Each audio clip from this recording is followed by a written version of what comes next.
Got it.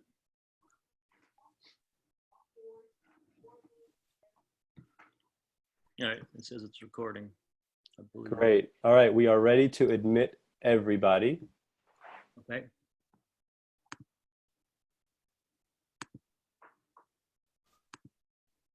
There's an admit all button on the top. Oh.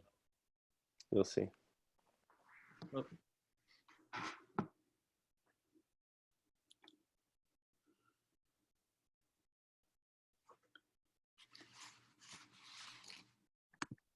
All right. Is everyone in there? Yes, and I suspect more will be joining. So I'm going to mute you, Sam and Eileen, and I'm going to welcome everybody. Hello. Okay, so we are live on Facebook, and we are also here on Zoom. So hello, and welcome, and thank you for joining us today. Today's panel discussion features two artists who are working on brilliant installations for a show called Owning Earth that will open at Unison Arts in New Paltz, New York in September of 2020. This is part of a series of public panel discussions with the artists in the show that have been taking place every 2 weeks on Sundays at 4 p.m. Each panel has a theme. Past panels have focused on impossible futures, scientific approaches, and restorative politics. And these will be available shortly on Unison Arts' website.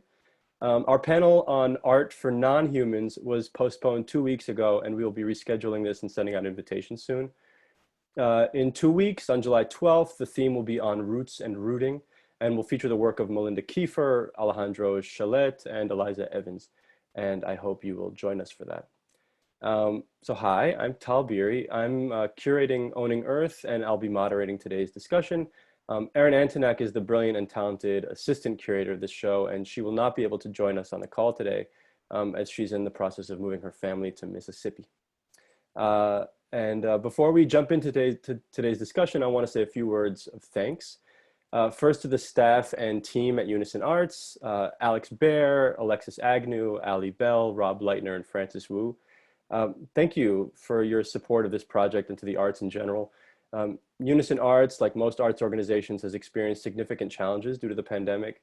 Absent significant government support, the art system in the United States in general leaves most arts nonprofits vulnerable to economic disruptions of any kind.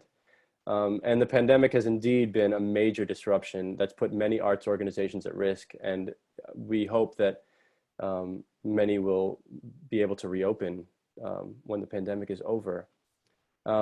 Because arts organizations are absolutely critical to near and long-term recovery because they support social cohesion and resilience, and in many cases they provide direct services to neighbors. So knowing how crucial they are in these challenging times, the team at Unison Arts has adjusted their programming to meet the needs of their audiences, and I urge everyone to check out their website at unisonarts.org and to participate in their other socially distanced art offerings, like an online dance performance on July 18th, regular life drawing classes, and an online Dungeons and Dragons summer camp for youth that honestly looks awesome. That said, I strongly urge everyone on this call today as well to make a contribution to Unison Arts. Any amount is good. I recommend $10.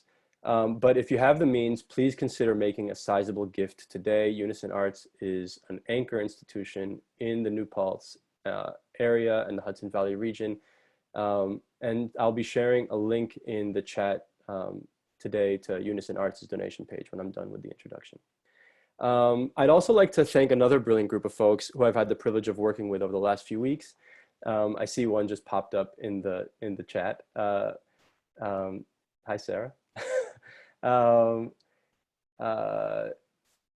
Last few months, I've had the pleasure of working with Matthew Friday, Eliza Evans, Sarah Warren, Karali Pitzley, and Michael Asbill.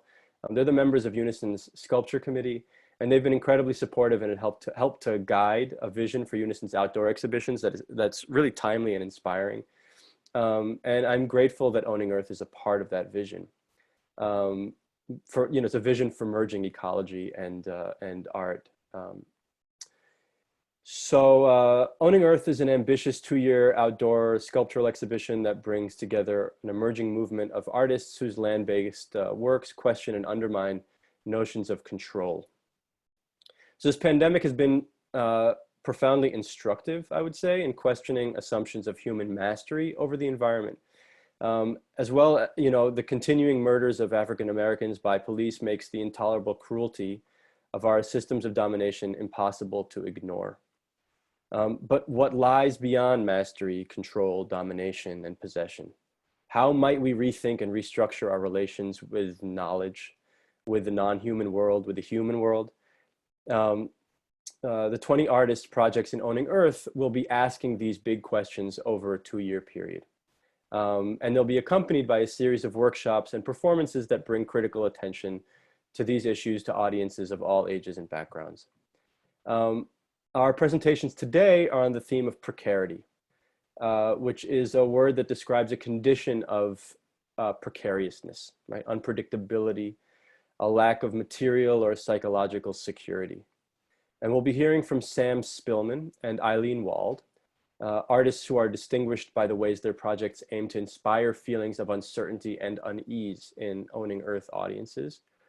I would say the pandemic, in a broad sense, has connected me more with this notion of uncertainty than ever before. Although the longer I'm unable to predict what each day will bring, the more this idea of uncertainty, this feeling, becomes normalized and almost invisible. And I'm sure that I'm not alone in this.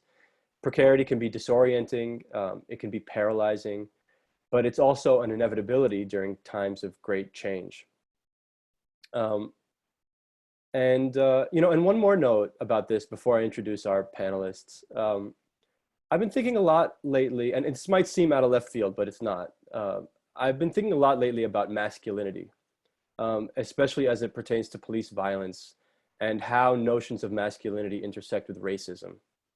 And I've been struck by how frequently conservatives in the US, men and women both, publicly question the masculinity of progressives, and how the whole flavor of conservatism today seems to be responding to the loss of American manufacturing jobs and family farming and trucking and the like, and how American plutocracy is now comprised of computer geeks and pale-skinned financial types with clean fingernails, and how the privileges inherent to whiteness and masculinity both are being questioned in university settings and beyond. And it's made me realize that the slogan, Make America Great Again, can probably best be understood as Make American Men, Men Again. It's a slogan that's a response to a sense of precarity among those who are experiencing their world changing fundamentally beneath them. And I'm bringing this up to illustrate that responses to a sense of precarity can vary greatly. And I hope today's discussion can help illuminate some of the more pressing issues we're experiencing today. So without further ado, Eileen Wold will start us off, followed by Sam Spillman, and then we'll open it up for discussion. So Eileen Wold received her MFA from Maryland Institute College of Art and currently teaches a critical studies course in the Studio Art MFA program there. Eileen is based in Washington, and she's teaching remotely her students in Maryland. It's kind of a coast-to-coast thing, which I've been really impressed to hear about. Wald is the co-founder of the online artist publication Black Bucket Essays, has been organizing group exhibitions through a pop-up gallery space she created in her studio building outside of Seattle. Her research and art practice examines the issues of power production, environmental conservation, and ecological vulnerability. So without further ado, take it away, Eileen. Thank you, Tal. Okay, I have not given a presentation on Zoom like this, quite this way, so bear with me here. And thanks for that great introduction and thoughts on precarity in general. I think it's really interesting. Something I think about a lot, obviously, as an artist in my practice, but to think about generally and as a theme within the bigger context of this show. Okay, I'm going to share my screen here. Can you see it? Looks great. Yeah, okay. So Okay. You can see the title slide there. Is that good? Yep, see, yep. Okay, great. So I hope to include 2 projects actually kind of in this show at Unison. And I just want to say thank you to Tal for being so open to the changing world and us as artists as we're changing sort of with it and through it. So a lot of our original proposals may change or may open or shift even just in meaning. And I just want to say that Tal's been really great in opening up that dialogue and being open to those changes. So it's through conversations together that a lot of this thinking is shifted. So the 2 projects there, Dewdrop Surveillance and Square Meter Earth, I'll talk a little bit about both of them.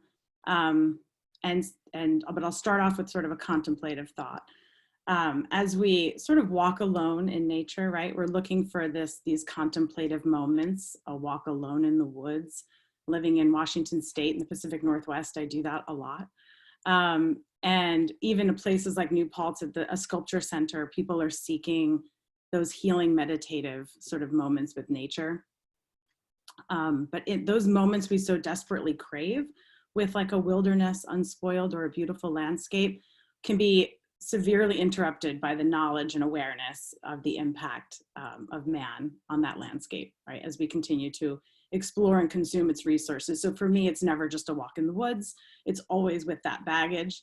And in this section of the show, thinking about ideas around precarity just sort of fits really naturally with that and seems even more appropriate these days as we find ourselves in these less stable economic or physical environmental situations. And I am thinking about the tension and framing that in 2 different concurrent observation notations of geometry in the landscape. So one with the Dewdrop Surveillance Project and one with Square Meter Earth. So I just want to share first quick, just 2 or 3 slides about the project that led to this work that I've been working on for the past couple of years here. And it gives some context to like why I'm making what I'm making. The photo you're seeing here is of those little plastic white lawn flags. And I set them up here in the Grand Forest in the Pacific Northwest, just a couple miles from my house. I was hiking with my family, I have 2 kids, and seeking out those moments alone with nature, right, with the kids. But I just couldn't stay on the path. I kept like wandering off. There's just too much to observe and explore. So, you know, off the beaten path. But that line between where the path ended and the forest began became so heightened and interesting. I felt like I had to draw it and define it because I would sit and watch the birds and insects. They would cross that line all day and not even have any awareness of its implications to me as a human, but I felt it so strongly. So I thought, what are the tools we use as humans to define those lines? And those little plastic excavation flags were definitely one of them. And so I would take them with me, like just like a handful of those white flags that you can get anywhere at like Ace Hardware, and just stake my walks. And then I would walk back and pull them away. And then I would go into my studio, as us artists do, and continue to think about it. And I would make these drawings and paintings that I could hang on gallery walls and choreograph people through corridors of my studio building. And then I cast them in these little concrete pods and created a barrier so people couldn't really ever see my videos and my video work at a show. I wanted them to feel that blockage. I mean, you can clearly walk through that line, you know, it's not a real line, but people wouldn't, right? It was that barrier, and I wanted us to feel that. So I introduced that project a little bit because it shows that I'll just use like materials, whatever is around me and handy to make drawings, whether it's those little white plastic flags or whatever's in my studio. And my interest in sort of those boundaries. Okay, so then in my studio, I had one of those security domes. It's like a safety dome that you hang, you know, in retail stores or office buildings or warehouses. An artist friend of mine had given it to me. I think he took it off a work site and he didn't know what to do with it. And I took it because he knows I like weird things, and it just sat in my studio staring at me for a while, or I stared back at myself through it for a while. And then I took it on one of my walks with me. Finally, it left the studio. And it turned what was like a fun respite moment with nature into this place filled with like an ambient anxiety. And yet that felt more true and honest than the romantic notion of a walk in the woods was before. So I thought, it's doing something, you know, it's turning that space into something that felt more honest for me. And I'm sorry to include that like little cheesy Thoreau quote there, but I would love to read it with you, because I read Walden a lot, because I think like, gosh, there's like the ultimate moment where like someone really wanted and craved that moment alone so desperately. And, you know, it's really silly how far he wasn't really far away from very much. And, you know, the discoveries are sometimes a little juvenile, but like, I just love that journey. And the trying, right? I love the idea of the trying. So, but sometimes there's some gems in there. So he said, a lake is the landscape's most beautiful expressive feature. It's the earth's eye, looking into which the beholder measures the depths of his own nature. And so when I took my little dome out into like a field, I saw it as that eye, right? That lake that Thoreau was talking about. Just that connection was made for me. So whether lying them outside in a field in Kansas, like that image was, or reflected back like a dewdrop, looked like a dewdrop of water kind of. But when I hung them in the forest, which is what I hope to do at Unison, I was just reflected back at myself. There was no beautiful sky being reflected back. It was just me. And that presence of influence was back, right, from the earlier notions I was talking about.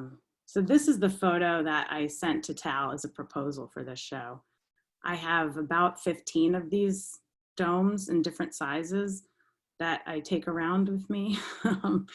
And they're such a weird object. They're just so industrial, right? Like they're just something that gets made in this system beyond ourselves, a way that we watch each other in space. They're an industrial material, right? So they are part of this larger industrial process of making that I feel so separate from as someone who makes things by hand. So I like to bring in that idea too. So yeah, when I hung, this is sort of a Photoshop idea of how it could work. But when I do hang them in the forest, I all of a sudden become like hyper aware of an airplane and emissions and that kind of sound. But also like maybe an invasive plant that shouldn't be there. So the presence of those sort of things, but then also maybe the absence of like a bird call that should be there that isn't, because we have fully colonized all of it. So whether it's through presence or absence, like we're just always reflected in those moments. And that's, you know, that precarious colonization that I think Tal was talking about earlier, I find really fascinating thing to think about, and think about my own role in it. So just the general anxiety, all those underlying things, I felt like should be just injected into that peaceful walk into the woods. And they're weird, right? They're just weird and silly and funny objects, so that we can kind of think poetically about it, or you can get real deep in it. And then sometimes, like in this photo, you're seeing yourself so directly, but then sometimes when they're hung a little higher or in the distance, which I hope to do sort of a variety of ways, you become just a simple human form. You're just a stand-in for the whole thing. So I hope that both of those experiences happen. And the second part of this show is the Square Meter Earth project, which was not part of my original proposal. But during this whole COVID lockdown situation, I've been thinking a lot about inside and outside, and how those like the moments of vulnerability that we're feeling between like safe and truly vulnerable. And it kind of had to do with being inside and outside, and just it kind of brought me back to some older projects that I've been iterating on over 10 years. And this is one of them. So in my research, but I do a lot of power production research, thinking about environmental conservation issues, like Tal said, but also sort of the nuts and bolts of power generation. It's just a pastime. And I found that for every gallon of oil burned, there's about 10,000 grams of carbon, right? CO2 released into the atmosphere, which we know is causing the greenhouse gas effect and a warming of the planet, while a single square meter of forest can absorb about 11,000 grams of carbon. And so that near equivalent figure kind of resonated with me and stuck with me for a while.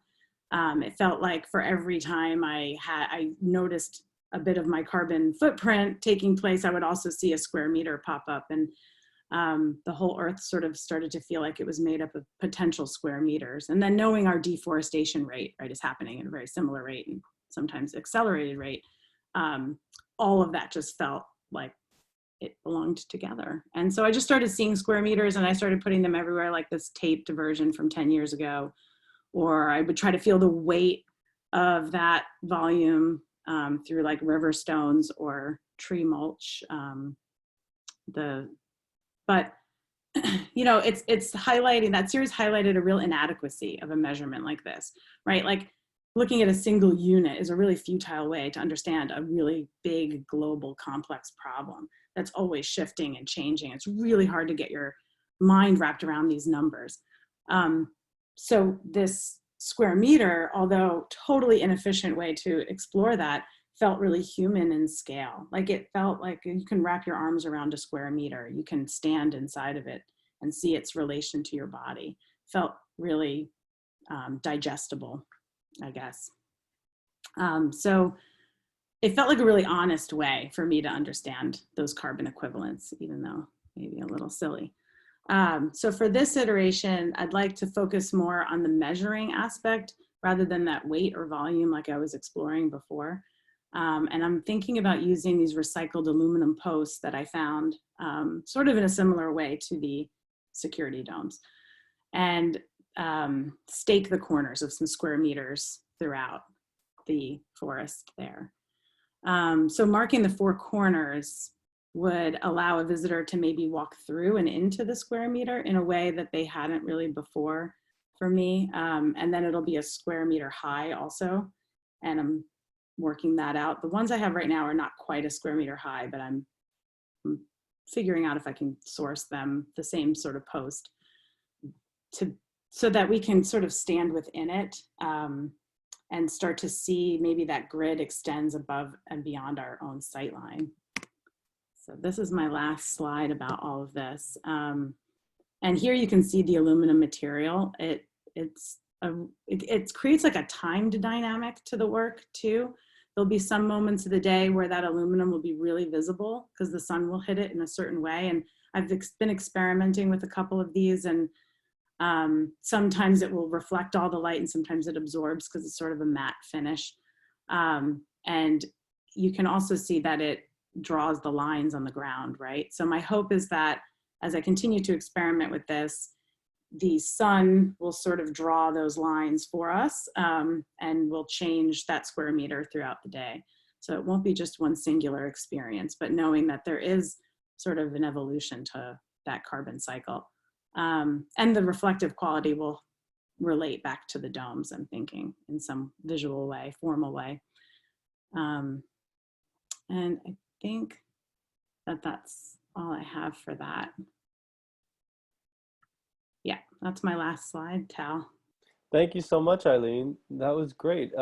So just to be clear, your proposal for Owning Earth kind of brings these two projects together. In a sense, the surveillance domes are in relation to the square meter project, right? Yeah, I think ultimately they're talking about the same thing.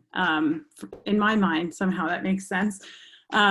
That the relational, right? The things are not sort of binary, but they're related, and that things that seem in opposition to each other are actually connected through our actions.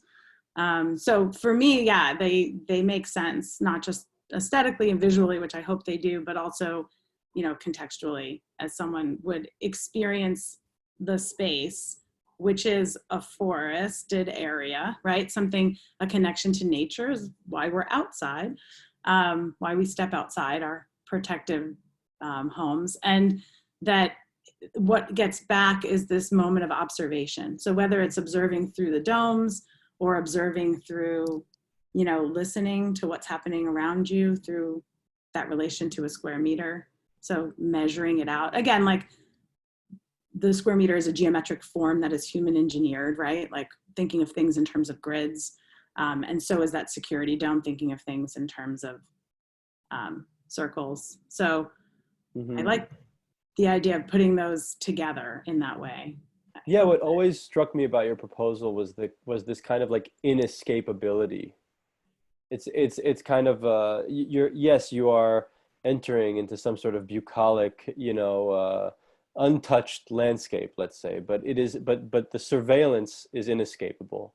The Right. square meter, the way that we the way that we impose a kind of mathematics and a kind of economy, which is what you're pointing to, into the landscape is inescapable.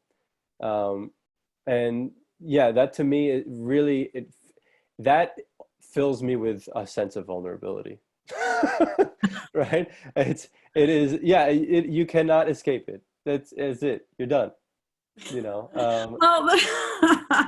I think so. I mean, I think that's why I tend to use sort of weird objects most of the time. I think like if you go back and look at some of my previous projects with like a blow up deer or a paint roller or garden rake, sometimes this is not the silliest of projects for me, but I try to go a little absurd because if we can't find the poetry in it, we're going to lose ourselves, I think. And because it does feel sort of dire, right? Like when you think about the impact that like humans have had on the planet and the rate at which some of these things are happening, it can get a little overwhelming. So to pull that back and say, okay, like with 1 square meter, it's silly to think about this in terms of 1 square meter, but I think that that's like the most honest way to enter it. And so I hope that back and forth can happen through art. I mean, like we're so lucky that we're artists and we get to think about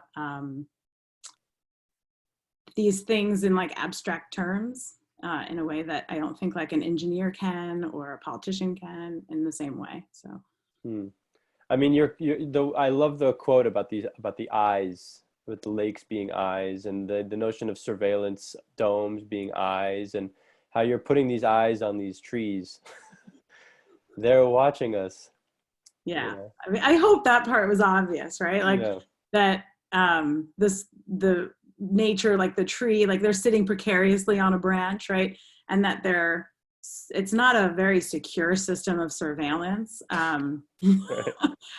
but that it's there and that we're watching each other and being watched. Yeah.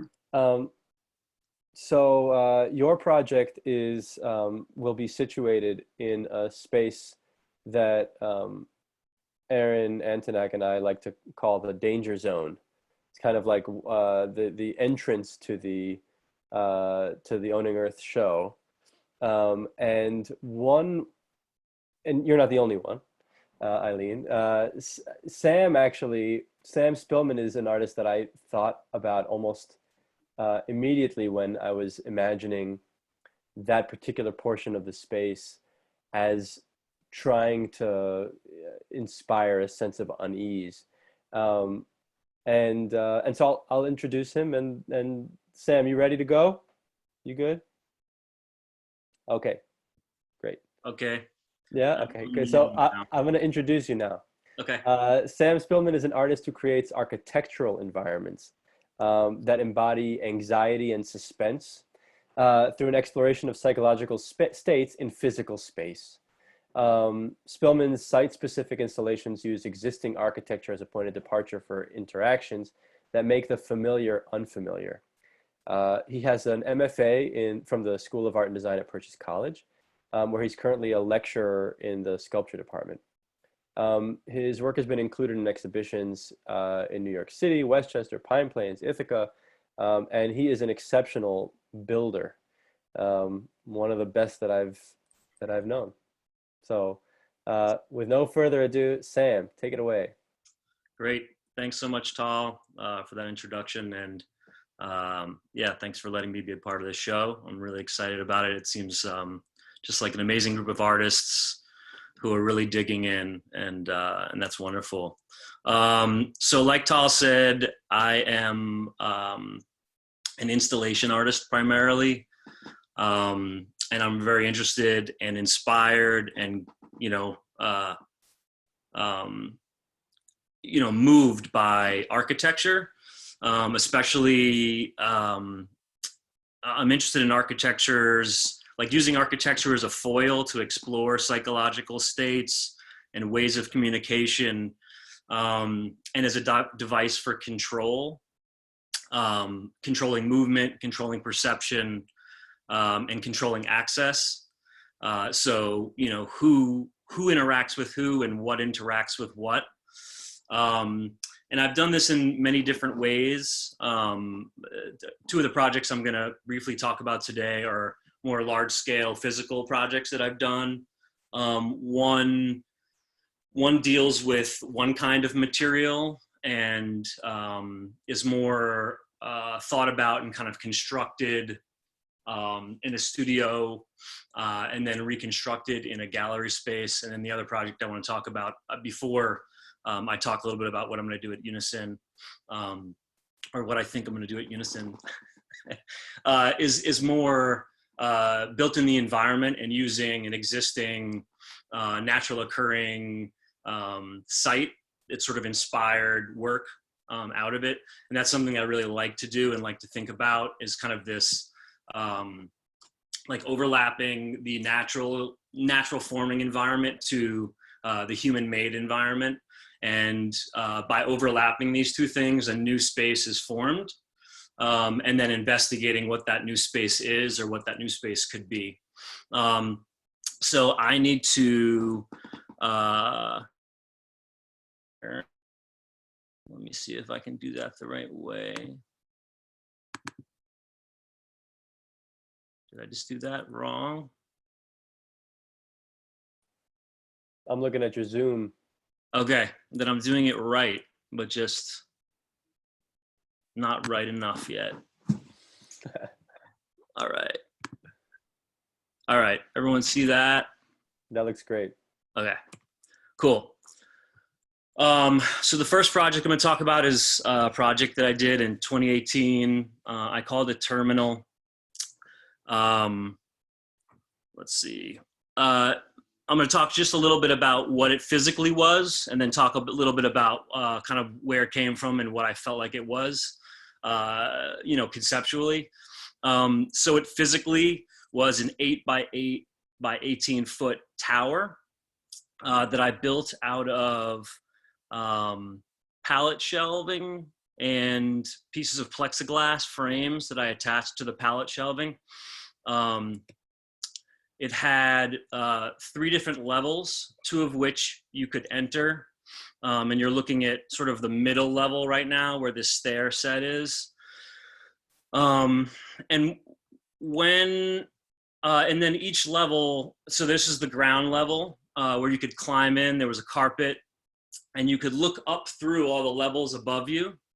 And each level had a gridded wire mesh floor. So different people could be in here at once, right? And so the people that were in the middle level were literally standing right above the people that were in the lower level. The third level, you couldn't actually access. This is a picture of the first level. And so each level had what I was thinking about as like residue of human existence, or I was thinking a lot about humans as material. This was at a time that a lot of people were being relocated and dislocated. And so I was sort of thinking of this space as this liminal container sort of dislocation. And I was thinking of people as material, sort of stored and housed. And so this was fully wired, so there were lights inside it, and there was a radio in here playing. Initially, it was playing an NPR station, so it was giving the news from a liberal perspective, a pseudo-liberal perspective, we'll say. But one of the things that was interesting is through the the time that this was up, the radio station kept changing. So I would come in sometimes and there would be like country music playing, and like that had a very different feel for the space than, you know, say some, something about the Comey trials or something like that was happening. But so you could sit in here. What was I going to say? The light was really amazing and the sound was really amazing coming in from the gallery through the top. The top was open. Let me skip through. So this is on the mid floor looking back up. And the top of this was open, so the light would sift down through. And at the top, I put a tree.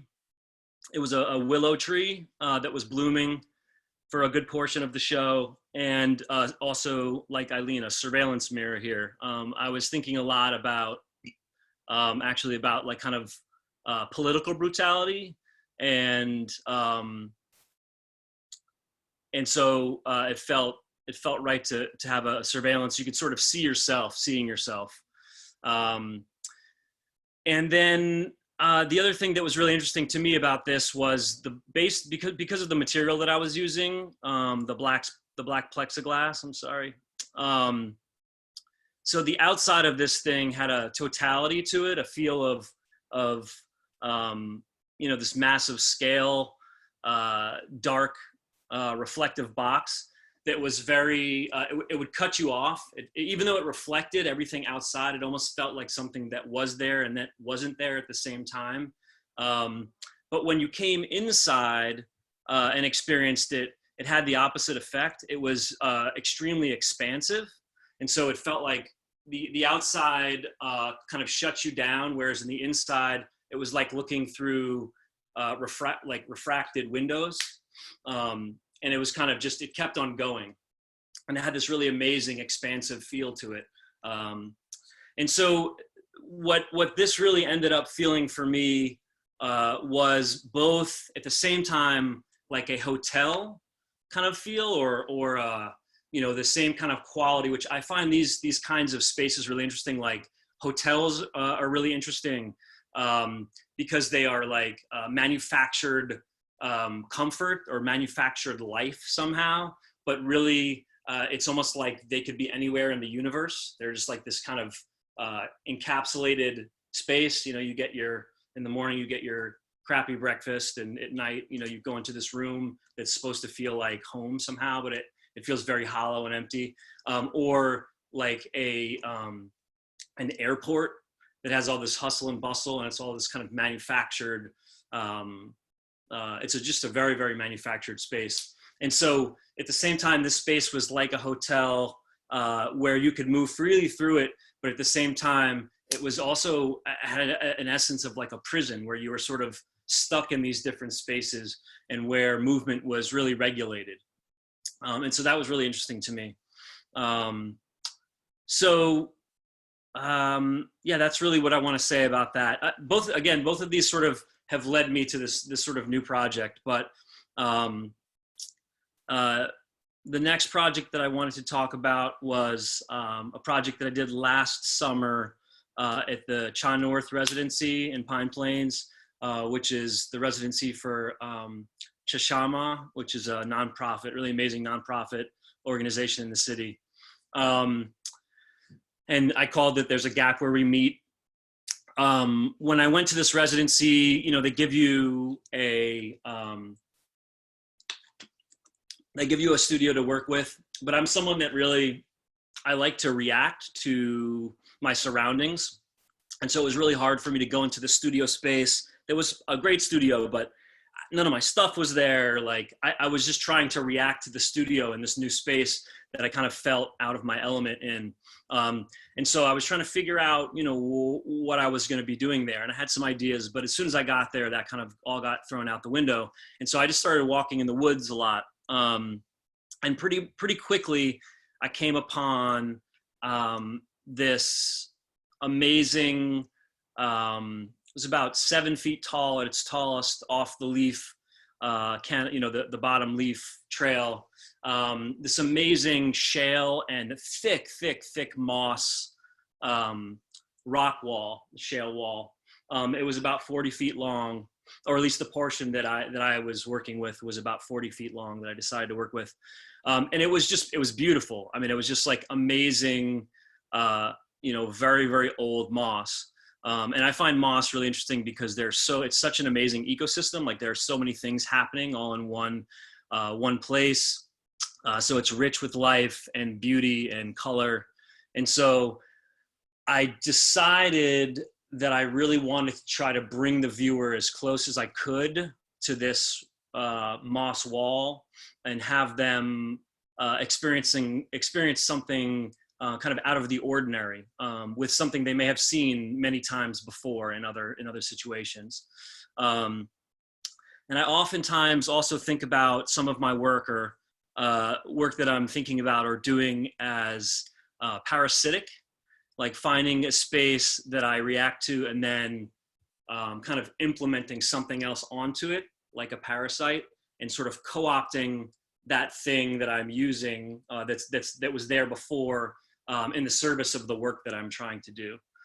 So there's this thing, and then the thing that I'm doing to it, and then again, this kind of in-between liminal situation forms that I'm really, really kind of drawn to and interested in.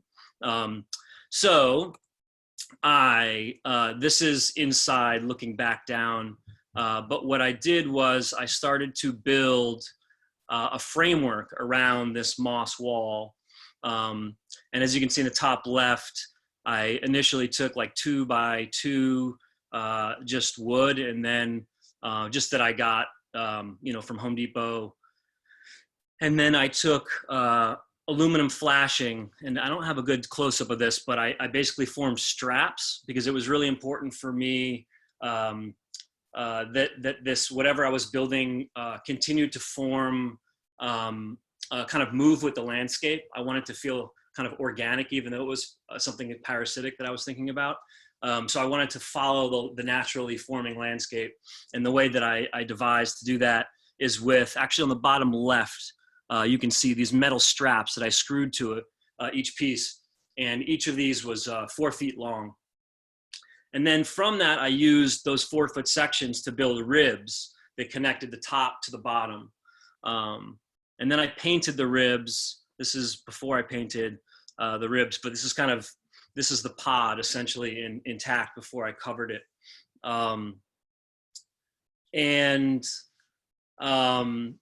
Something else that I do a lot and feel is an important part of my process is not getting too hung up on exactly what I think before I start. I like to really kind of get into it and have an idea of, there's a push and there's a give and take with that, because I need a plan, right? If I'm building something physical that is going to sustain people inside it, it needs to be structurally sound.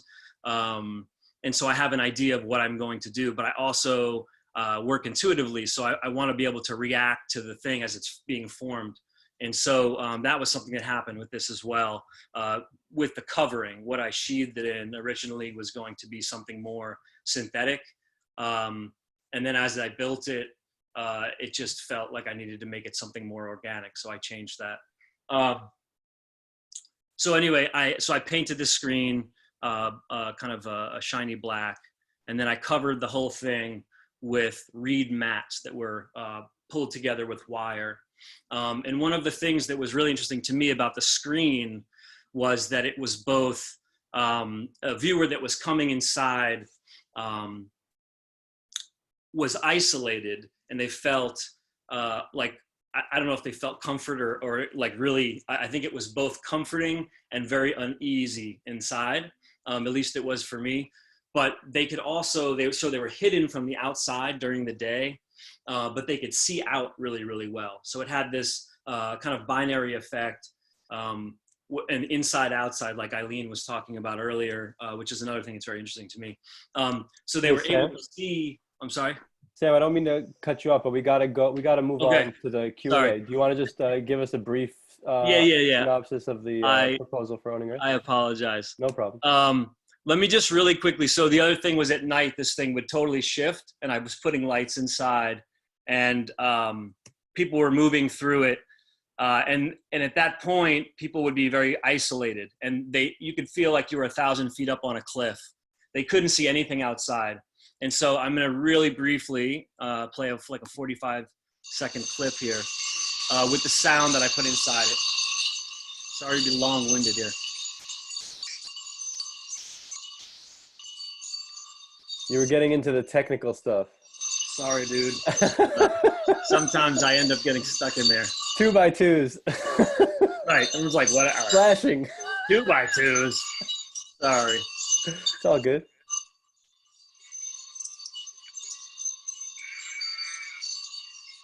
So these are sheep, sounds of sheep moving down into a valley, about hundreds of sheep moving down into a valley with bells.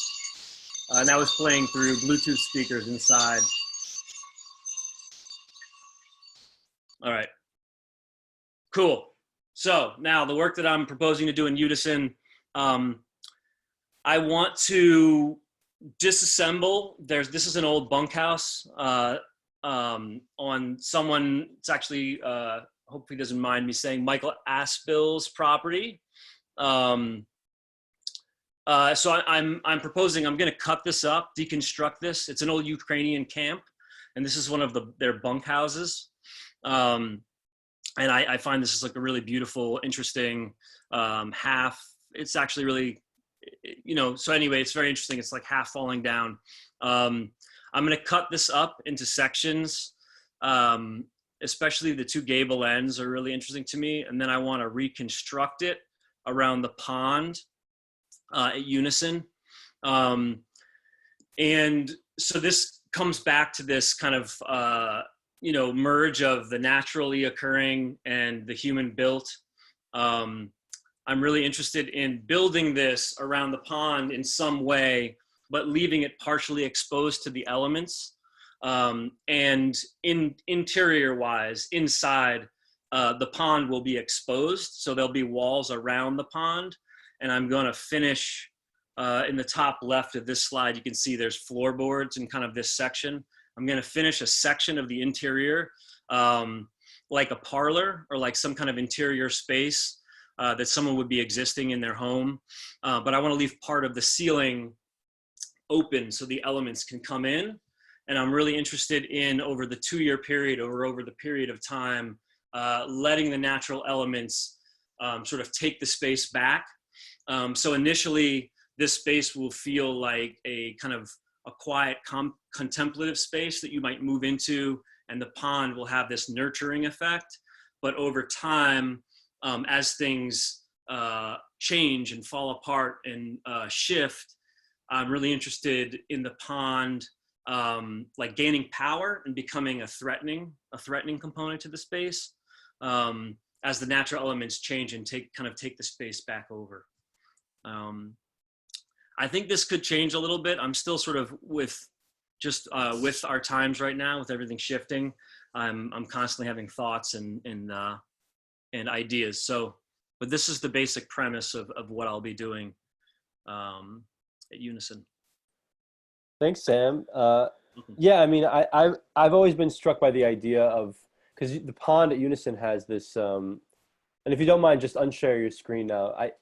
The pond at Unison has this like this pump that, and the water is there's always a sound of water underneath it all, and I'm excited to kind of be in this space that you're constructing that is where the kind of sonic environment, which I know is important to you, is like kind of moving. You know, there's this, it's like I shouldn't be standing on top of this water like this, you know? And I don't know if I would trust just anybody to build a platform, like an open platform over a pond. But you're somebody I trust to do that.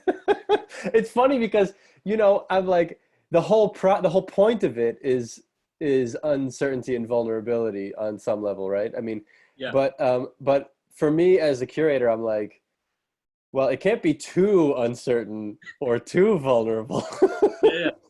It needs to be a little safe, you know. Right. You don't want to have to pass someone a phone for the emergency call, or you know. No, definitely not. Definitely not. I wanted to.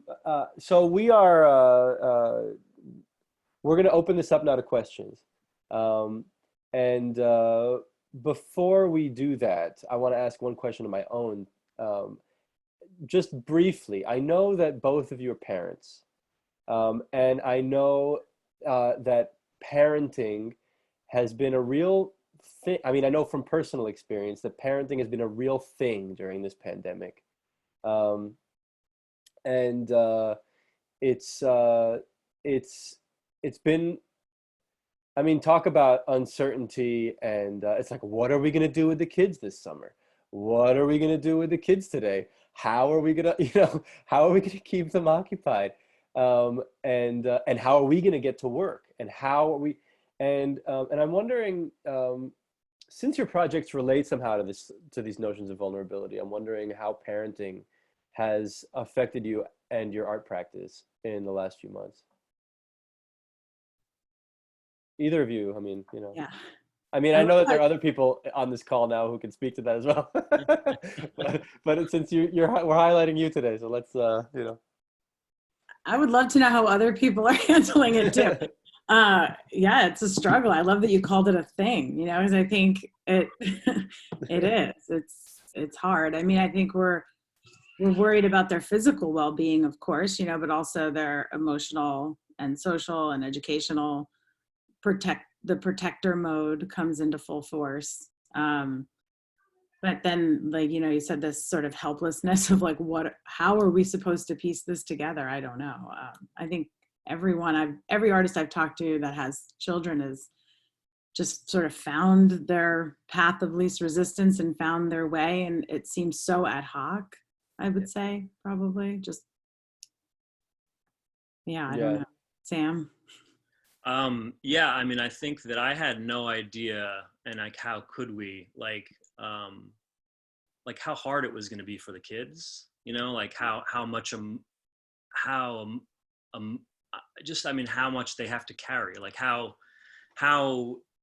much this affects them in a, I mean, not like, I mean, obviously, they're totally shifted, right? Everything, like, but, it's hard. I have young, my son is like, he's in preschool and he just got pulled out of preschool and he is just like off the wall and he's having the hardest time. But, as in terms of my art, so I think that I initially didn't realize how much of me it was going to take just to get through every day and like to create, because I have 2 older kids and 2 younger kids. Like, so the 2 older kids were in distance learning at school, and they were both sort of, they had stuff to do, and the 2 youngers didn't. And so I was inventing things. So on the one hand, I was doing some art stuff with them, which was really fun and interesting, just kind of some projects. But in terms of my own practice, I didn't go to the studio for a long time, and I just sort of took the studio home. And I had big plans that definitely didn't come to fruition, but I just got real small and went one-to-one. So I decided that everything that I was doing, besides planning for the show here, everything I was doing is like, I want to be able to start and finish this today as this one drawing that I can start and finish. And then it could become these series of drawings. But rather than, really having something that was going to play out like over a long period of time. Yeah. Yeah. That's an interesting response to kind of to precarity, is trying to break things up into, like, it's survival mode, really. I mean, it's like creative survival mode. What can I do today, right now? What's going to work? So Sarah, did you have a question? It seemed like you did, but I didn't have a question. I was just laughing at the the desperation of I got you. And we've got a message from Jean-Marc Sovak. He says, "Love your strategy, Sam." Thanks. Yeah. All right, Eleanor, what's up? Hey everybody, how are you? Hey, It's nice to see everyone. Sam, it was so great to revisit your work from the Dolly Moss Gallery. It was such a pleasure working with you to make that project happen at Purchase College. I agree with Tal. It's like if I could trust anybody to build any structure like this, it would be you, knowing how vigilant and careful and also just like exceptional the way your mind works. I just love it.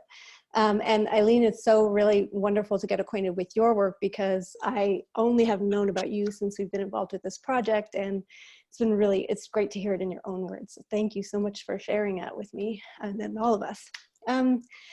I guess I have a question about materials, because you're both really engaged with materials. So perhaps you can both answer this for me, but like how, I know as a sculptor myself, sometimes I make sculpture, sometimes I don't, but whenever I make sculpture, material is a fundamental part of how I think about my decisions. You know, it's like, what is the unit that I'm going to work with? And I think you both kind of express some unit figuring in terms of Eileen, you're having the eyes everywhere and the meters. And Sam, with you, I recognize that this specific use of material is so critical in how we read your work, the woven mat versus the plexiglass, the shining black mirror of plexiglass.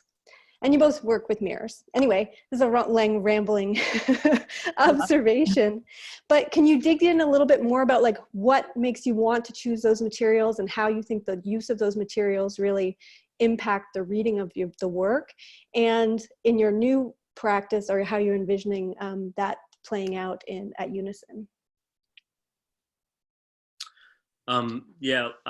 Maybe I'll start. Sure. Yeah, I totally agree. I think, briefly, like, so the first project that I showed, the kind of the steel and glass, essentially, it opens up a really different conversation than the natural material, or even the kind of vernacular constructed material. And so that's really true. Yeah, I mean, so I'm sort of going back to mixing the kind of vernacular constructive material and using the natural elements. I'm really interested for the project at Unison to also, and I don't know exactly what they're going to be, but bring some kind of like cultural baggage in there as objects. So I don't think I'm answering your question really well. No, well, I was thinking that myself when I was looking at your work, because it reminded me of the rural, like my own, where I come from is Nova Scotia in Canada. And that's like way at the end of the earth, rural kind of environment. And those houses falling apart and going into them in the woods, like that's common place of like human enterprise that has now fallen to ruin. Right. So I think for myself, that's what it triggered in me, like thinking about the rural, the changing of the rural built environment. Right. Yeah. Are you also asking, Eleanor, perhaps about the relationship between material use and sustainability? I think so. Yeah. Like, I guess I'm curious about, like, for myself, I always am conscious of like where that material comes from and its lineage and how that impacts the reading of the work. And certainly, like, since I'm in my New York City studio right now, but I've been in New Hampshire a lot in the last little while, and it's just like, all I want to do is like weave sticks, to make stick walls because I don't know what else to do. I can't think of making anything. There's nothing that I want to like add to the world. And thinking about what you said, Eileen, like I'm now conscious of the way the birds are reacting to me as surveilling me. Right. Like now I'm noticing that the birds, when I walk through to go to the garden, they're like, beep, beep, beep, beep. There's an alarm call. So suddenly, like, my relationship with nature is changing. Anyway, that's. But I think it's an interesting question, Eileen. These surveillance domes, they're highly synthetic. Yeah. It's a kind of your imposition of these structures, these like kind of very easily accessible structures. You can buy them any hardware store, really. Not the 36-inch ones. Those. Not the 30. Those are specialty. But I guess I mean, like, they are highly synthetic. The choice to put them up on a tree is a way of kind of reclaiming the tree as a kind of pillar for your surveillance dome. You are essentially, by imposing this material on the tree, you might read it as a kind of reclaiming of the tree for human exploitation and use. Or it also points to this. Oh, sorry, you can answer. Go for it. Oh. Yeah, I would love to hear your thought, Ellen. Just that, like, for me, it brings the surveillance state into the forest, which it is. I mean, it is through the, like, Google Maps. The 1 meter thing is interesting to remind us of that too, that every inch of the earth is under surveillance. And so that even when we feel like we're free in the forest, we're in fact are not at all, because we have a surveillance unit in our pocket that is tracing our every step. So and I think the colonization too, exactly. that idea, that there are parts that we can colonize, and the separation of, like, this part is not. And, I think we create these false arrangements in our own psyche on our relationship with the natural world. And I know I do. And I see it, like, across the street from me, there's a beautiful tall evergreen, and right next to it is the telephone pole. And it's the same material, right? It's just in different forms. And I think I love looking at I just sit and look at that, and I watch the crows interact with them. I watch the woodpeckers interact with them. And, I think about us as humans and how we look at the world, not just in terms of, like, this romantic notion of nature, but then also how the resources and the exploitation over time. I mean, look, where I have a cell phone, I can't pretend like I'm separate from the industrial complex. Like, I am part of it. And so I struggle with that as someone who measures my carbon footprint daily and recycles and eats, that the garden behind my head here, like, for dinner. I think about the totality of those systems. And so, I understand how it could seem problematic to put these things in the forest in a show that maybe is thinking about sustainability, or to call into question the sustainability of those materials. But they're not being made for this show. They're being made. Like, they are already being made, right? And the demand for them maybe increases by a fraction of a percent because of this. And I think that's sort of interesting. I think it only raises more questions. I mean, whether it's problematic or not. I mean, you're not about to be weaving surveillance domes out of grass anytime soon. I mean, and I think the idea that I think that you are attempting to exactly like Eleanor, said so eloquently. You are bringing the surveillance state into the forest, and that, I think, is. It is very challenging to do that with natural materials, because those materials just don't speak to that. But let's move on. Adam Farkas has a question and a comment. Alex, did you also have a question, Alejandro? No? Okay. Adam. Hi. Hey, I seem to not be able to turn my video on, so you're just going to hear me. Let me see if I can do it for you. 1 second. Yeah, thanks.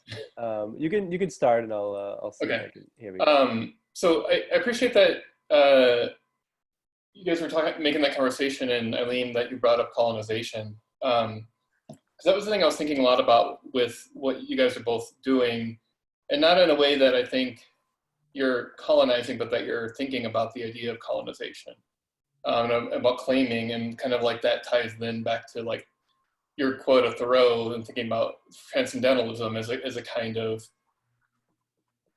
part of westward expansion, right? And I think, well, what was I just writing down? I was thinking about climate psychology, which there's, like, a group of psychologists who are working toward the idea that, like, through psychology, they need to speak with their patients about climate change, even if they're not bringing it up.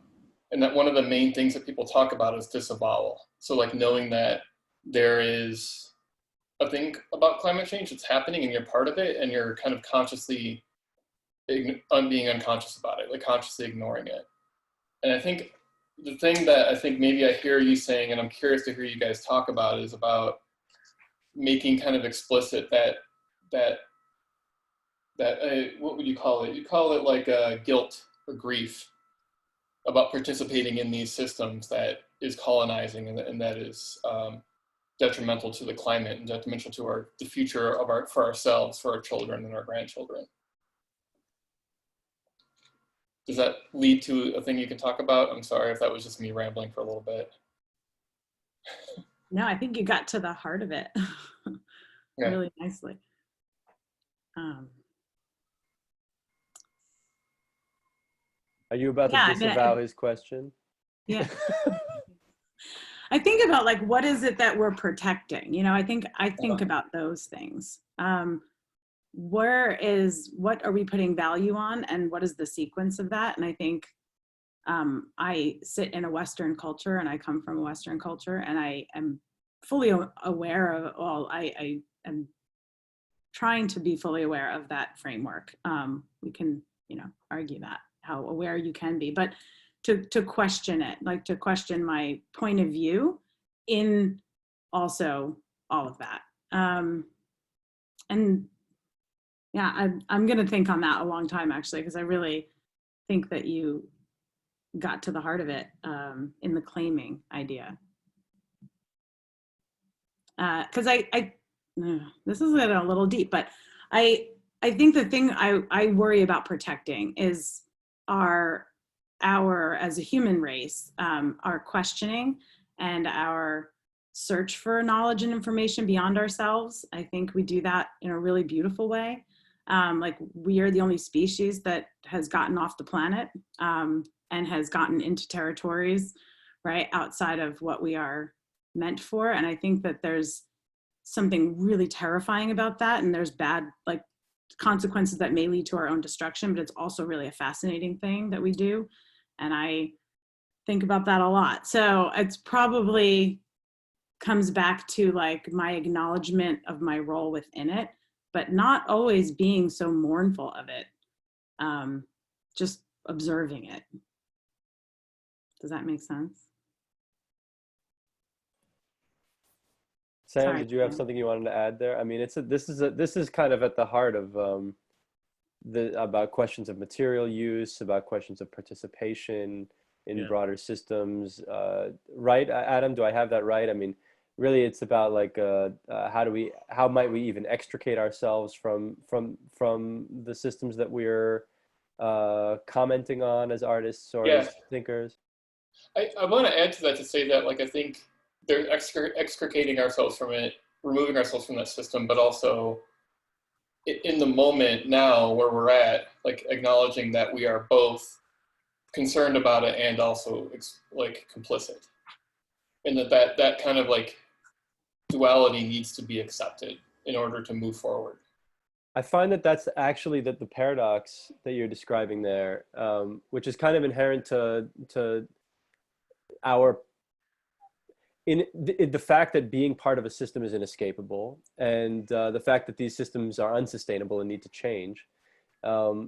That paradox really can only be fully comprehended within the space of art, and by that I mean kind of like within poetic practices, because they hold space for those contradictions. Maybe. I mean, I can't make it. It's hard to make a claim on like or not only, or not. Yeah, I guess, right. Okay, Sam. Oh man. Well, I mean, I just think that like we're in a moment right now that I think is really important. That we need to acknowledge, right, the paradox. I mean, I guess I don't really have anything new to add to that. I think that it is, I think, but this moment is like, it's echoing out right now, with police brutality, Black Lives Matter, all these things where like we need to come to the table and acknowledge our understanding and participation in all these things. And so I think that's really important. And it's a really interesting, thing to think about, and that you're bringing up.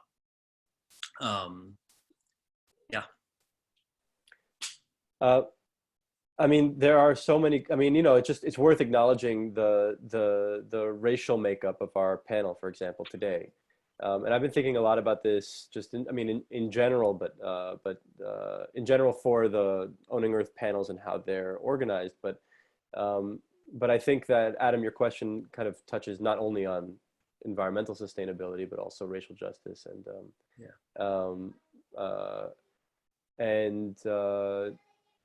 yeah, I think it's at the heart of kind of a number of big questions that we won't have the time to get into today, but are certainly kind of top of mind for me, and I think for many of the artists in the show. Certainly for Eleanor, she's thinking about this all the time. We have a question from Jean-Marc Sovak in the chat. It's a very practical question, which I'm glad to pivot to. Sam, can you say something about how you found the barn/shed? Sure. Yeah, maybe it would be, yeah, I think you actually talked about it in your when you spoke, but maybe something a little bit also about whether the history of that barn links somehow to your interest in communicating in the world. Yeah. So I mean, just really quickly more about the actual barn. Tal just mentioned someone that would have material probably for the show, and then I contacted them, and they told me about the barn they had, and then I started thinking about the fact that really what I wanted to do, rather than break the barn apart into kind of material piles, so you have your framing, and then you have your flooring, and then you have your whatever siding. I just wanted to cut it up into sections that I could manage to throw into a 25-foot U-Haul and physically move from one site to the next and then rebuild. And so one of the things that's really interesting specifically about that is that the thing that used to be still is. It's just reconfigured somehow, which is much more interesting than just reusing a bunch of old material to build something new, to me. And to get to Tal's point, I am really interested in the history, and I've been researching the history of Ukrainian camps in the area. Like that's something, Ukrainian heritage camps, there are a number that are still existing in the Catskills in the Hudson Valley. There are a number that have been defunct. I've been reading a bunch of old school Ukrainian bulletin newsletters and things, which are really interesting. And then I also find there's sort of a utopian,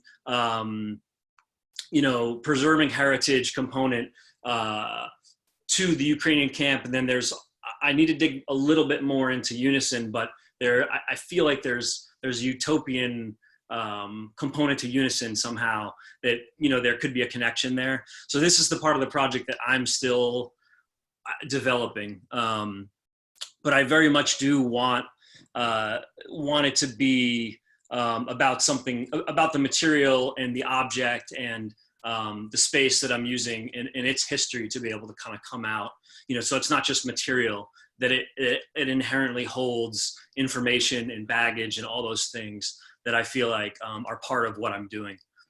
So yeah. Yeah, Sam, I gotta say, I mean, the utopian connection is strong, and the Catskills has an amazing history of utopianism. Yeah. And particularly when it went with youth education and summer camps, there's so much there, and I hadn't made that connection before, but infusing that structure with a kind of defunct utopianism is super interesting. Oh, and Jean-Marc says, and vaudeville, which, yes, the Catskills does have that as well. Yeah, I mean, that's super interesting. I kind of do feel like we have to wrap it up, everyone. Does anyone else have one last thing to say, something that they want to add before we say goodbye? Sam, I know a little bit about the utopian origins of Unison, so I could. Awesome. On that, yeah. I'll send you an email, Sarah. Thank you. See that? Connections were made. Yes. Ideas were raised. Everyone, thank you all for joining us today. It's been a real pleasure. Sam, Eileen, thank you so much for your presentations today. And I'm really looking forward to seeing your work in person. And thank you to everyone who joined us. Have a lovely rest of your day. And if you can, think about donating to Unison. Oh, yes, of course. Let me just say one last time. Donate to Unison Arts. They are worthy of your time and attention. The arts needs your help. That's my baby child who is hungry. And so I'm going to go. Thank you very much, everybody. The link to donate is in the chat. Thanks so much. Bye. Wow.